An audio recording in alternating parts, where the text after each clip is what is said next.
பழனி அருள்மிகு தண்டாயுதபாணி சுவாமி திருக்கோயில் உண்டியல்கள் தைப்பூசத்தை முன்னிட்டு 22 நாட்களில் நிரம்பியது. இதையடுத்து உண்டியல்கள் எண்ணப்பட்டது. இதில் காணிக்கையாக 3,89,840 ரூபாய் கிடைத்துள்ளது. மேலும் 221 கிராம் தங்கமும் 9,326 கிராம் வெள்ளியும் கிடைத்துள்ளது. Malaysia, Singapore, America, Japan, Australia, Myanmar உள்ளிட்ட பல்வேறு நாட்டு கரன்சிகள் 631 கிடைத்துள்ளன.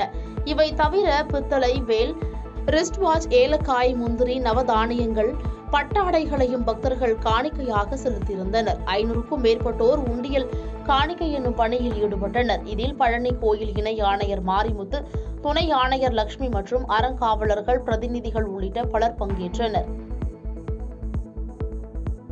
பாதகம் செய்பவரை கண்டால் நாம் பயங்கொள்ளலாகாது பாப்பா, மோதி மிதித்து விடு பாப்பா, அவர் முகத்தில் உமிழ்ந்து விடு பாப்பா.